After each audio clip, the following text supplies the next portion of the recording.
કેશોદમાં વિવિધ સંસ્થાઓ તથા શાળાઓ દ્વારા મટકી ફોડનો કાર્યક્રમ ઉજવવામાં આવી રહ્યો છે।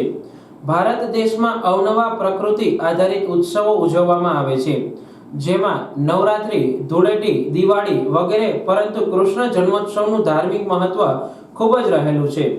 બાળકથી યુવાન અને વૃદ્ધ સુધી દરેક આ ઉત્સવ ઉજવવા થનગની રહ્યા હોય છે।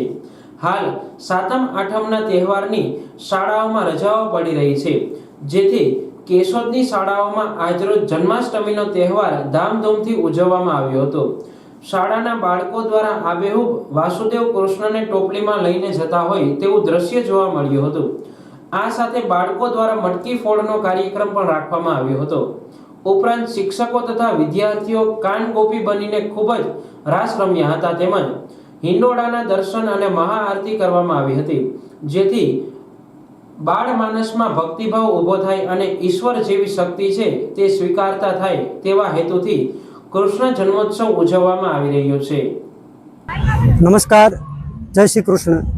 ભારતીય સંસ્કૃતિનો અતિ પાવન અને પવિત્ર મહિનો શ્રાવણ માસ, અને શ્રાવણ માસની અંદર આવતો કૃષ્ણ જન્મોત્સવ ખૂબ જ હર્ષ અને ઉલ્લાસથી સમગ્ર વિશ્વમાં ઉજવાય છે। અને એ ઉજવણી સ્કૂલોમાં પણ થવી જોઈએ, પરંતુ સ્કૂલોમાં ત્યારે રજા હોય, એટલે એ તહેવારને અનુસંધાને કેશોદની અંદર આજે તારીખ 22/8/2024ના રોજ કૃષ્ણ જન્મોત્સવનો ઉજવણી કાર્યક્રમ રાખ્યો હતો। આ કાર્યક્રમ દરમિયાન બાળકોએ અનેકવિધ કૃષ્ણ લીલાઓ સાથે કૃષ્ણને લગતા નાટકો કર્યા હતા, અને આ ઉત્સવની ભવ્ય રીતે ઉજવણી કરવામાં આવેલી હતી।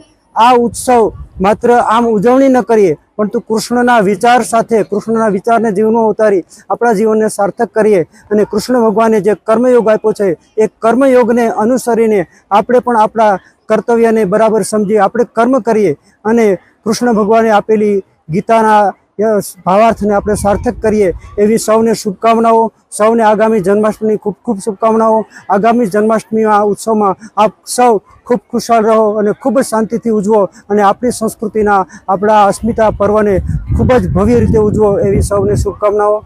આભાર। જય શ્રી કૃષ્ણ।